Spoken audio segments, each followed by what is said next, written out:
Hello and welcome to Nationwide on the network service of the Nigerian Television Authority. I am Habiba Oladipo. President Muhammadu Buhari has continued to defend his election for the second day running before the Presidential Election Petition Court. The Presidential Election Petition Court admitted in evidence all the documents at the opening of the defense. Details of that report will be brought to you in our subsequent bulletin. President Muhammadu Buhari has reaffirmed the commitment of the federal government towards supporting the private sector to flourish with a view to providing job opportunities for the teeming unemployed Nigerians across the country. This was while receiving in audience the executive members of the Lagos Chamber of Commerce and Industry on a courtesy visit. The president described the consultative approach adopted by his administration on the Continental Free Trade Area as an example of Nigeria's desire for sustainable growth and inclusive growth. State House correspondent Adamu Sambo has the details. Officials of the Lagos Chamber of Commerce and Industry were at the seat of government to formally appreciate President Muhammadu Buhari for signing the Continental Free Trade Area Agreement, which they believe will promote economic integration and growth of member countries. We look forward to speedy execution of programs and projects that will create an enabling environment to enhance the competitiveness of Nigeria businesses within the context of the AfCFTA. The Lagos Chamber of Commerce and Industry made a case for the president to assent to some other critical pending bills passed by the National Assembly, including the Petroleum Industry Governance Bill towards enhancing investment growth and creating more jobs. There are many abandoned federal government properties in Lagos, many of which are being occupied by miscreants and posing security risks. We urge that steps be taken to ensure rehabilitation or leasing of these properties. We commend your intervention to resolve the traffic gridlock around the Lagos ports in Apapa. We urge you to please sustain your interest in this matter to ensure that it is fully resolved. The officials formally invited the president to attend their 2019 Presidential Policy Dialogue session to enable his administration share perspectives with the private sector on how to strengthen the national economic gains in post-recession era. President Muhammadu Buhari noted with delight that in the last 4 years, his administration invested heavily in infrastructure, supported development banks to provide loans to traders and small entrepreneurs, and signed executive orders to enhance the local content policy as well as ease of doing business to facilitate investment. Thankfully, there was alignment with the monetary authorities, and this significantly contributed to the successes we are seeing today. And with intra-African trade accounting for only 14% of Africa's total trade, the president believes that the Continental Free Trade Area Agreement is both an opportunity as well as a threat.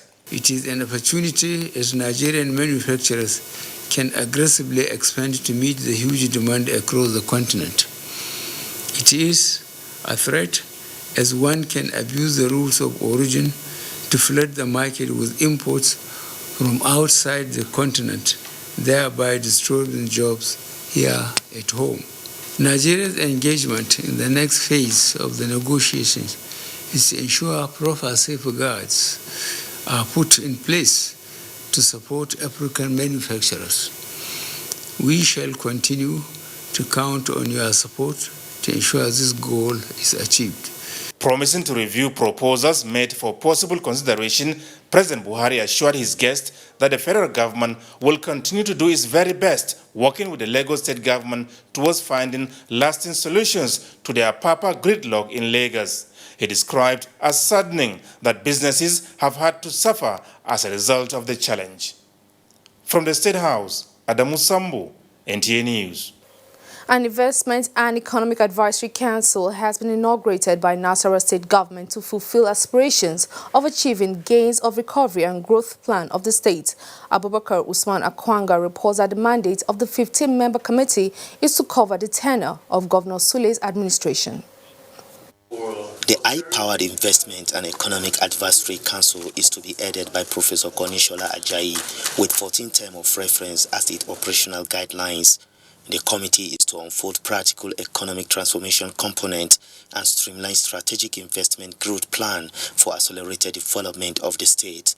Members of the council were selected on their track records of experience, professionalism, and proven antecedents. They represent the best in the local and international business communities in Nigeria and all shares of opinions in economic and business acumen. Professor Konishola appreciates the assemblage of accomplished Nigerians from the organized private sector as assurance for a comprehensive roadmap to launch the state into an industrial hub. Your Excellency, our hope is that your vision to make Nasarawa State attractive and pleasant for investment and for living is achieved.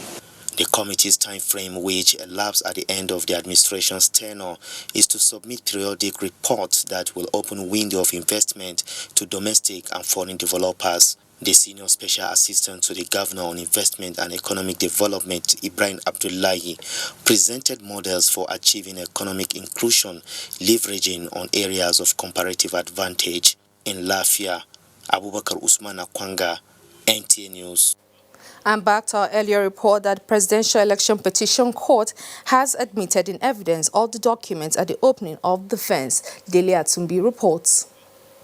Buhari, through his lead counsel, Wole Olanipekun, SAN, while opening his defense, tendered several documents, including the certified true copy of his school leaving certificate obtained from the Katsina Provincial SAN, Levi Uzogu. So far, President Muhammadu Buhari has called 7 witnesses in the defense of his August 2019. In Nigeria, internal security Brought under control. In line with the federal government's commitment to the safety of used by responding. Not by what? By tools. To be a producer, you have to be total, in which you know a little bit about camera, you know how to edit, you know how to present, and you know how to package. It was as it often a critical role in our families. This simply portrays her as a necessary bridge due to her indescribable qualities of nurturing, caring, and imparting values on the children. The event featured lectures on health and other activities. The occasion set the tone for the takeoff of the annual August meeting in communities across the state, where women brainstorm and come out with ideas that will help advance peace, unity, and progress in homes and the nation. The theme for this year is Women, the Bridge to the World. In Enugu, Susan Eze, NTA News. And that's our contribution from Enugu. It's back to Habiba in Abuja for more on Nationwide. Many thanks, Chineye. And moving on from here, for women to effectively occupy leadership positions in Nigeria, they need the support of fellow women, sustain self-development efforts and mentorship. This formed the thrust of opinions of different stakeholders at the World Outstanding Women Conference in Uyo, organized by the National Female Students Association of Nigeria. Imo Etimudo reports.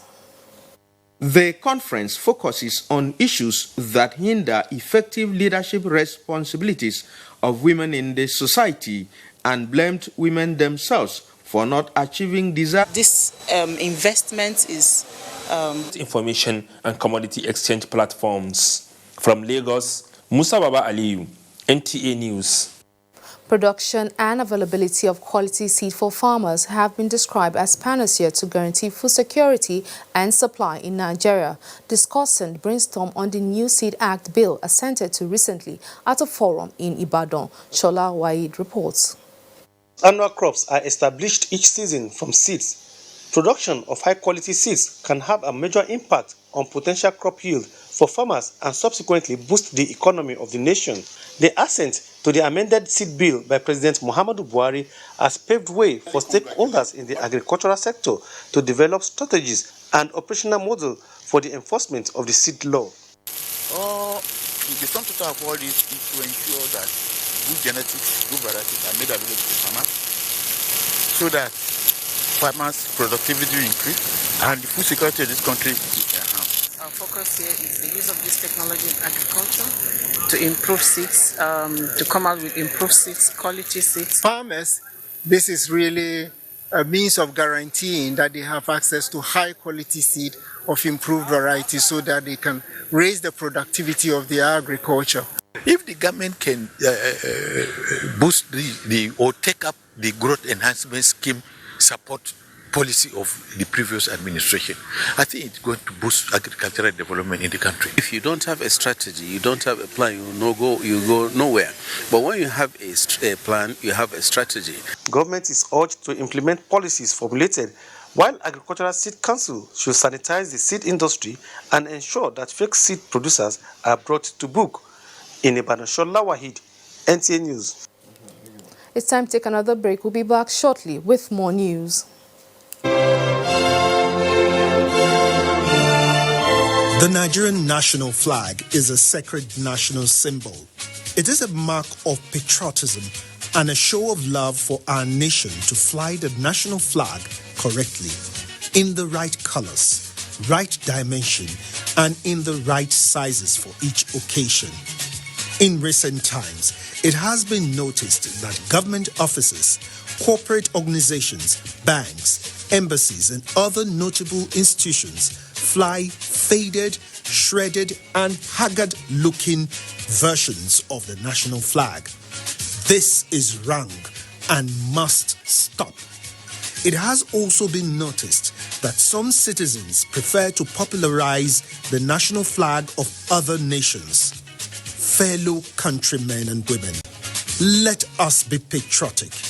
Come, let us show love for our motherland. Fly the correct versions of our national flag in all relevant places. Be patriotic. Be proud ambassadors of our great country. This message is from the National Orientation Agency. And now sports with Tamara Ebiwe. As countries in the continent are putting finishing touches to their preparations towards the forthcoming African Games in Morocco, Nigerian athletes and officials are optimistic that the country will do well in all 23 events entered for. We've been practicing for more than 3 weeks now, so tactically we are ready. The expectation of every team that goes is to go for the gold medal.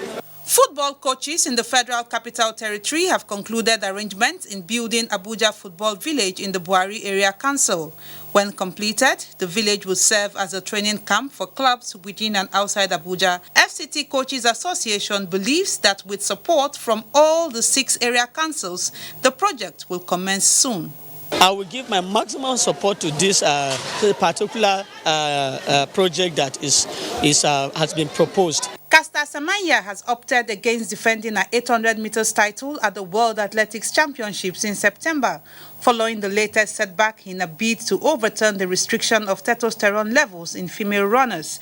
The Swiss Supreme Court's reversal of an earlier ruling that suspended IAAF's new regulation on testosterone levels means she will now only compete if she submits to hormone-reducing medication, which she has vowed to continue fighting against despite her disappointment. In boxing, British boxer Dillian Whyte has been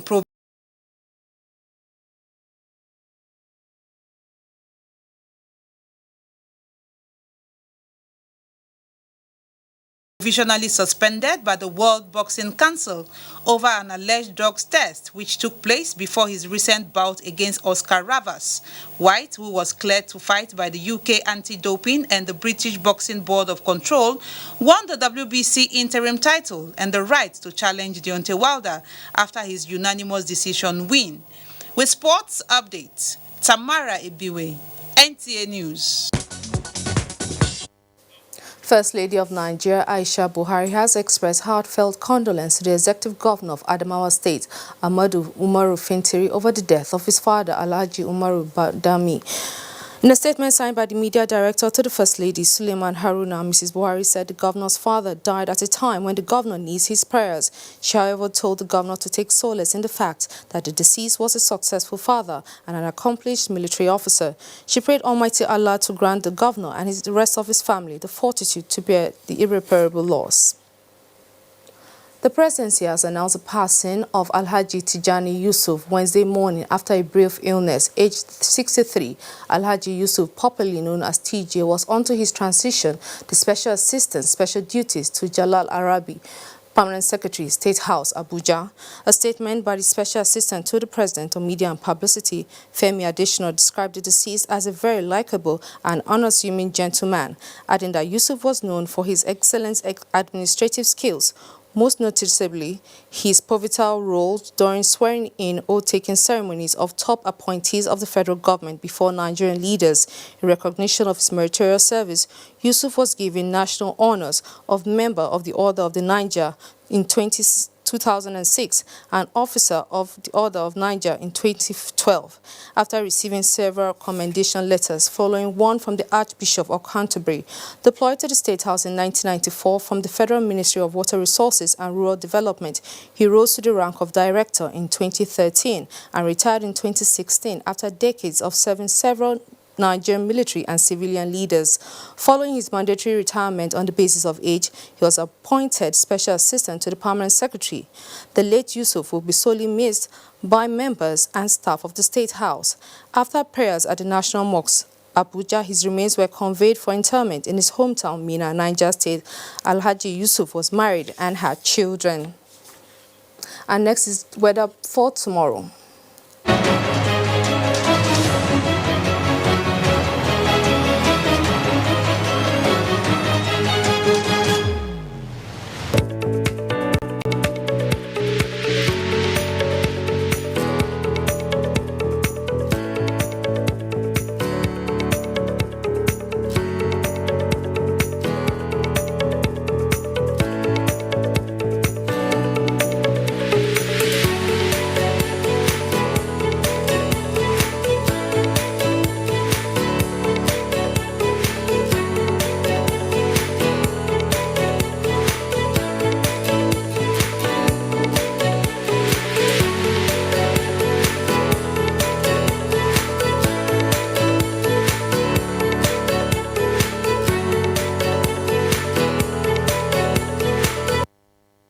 That's Nationwide for today. Many thanks for watching. I am Habiba Oladipo.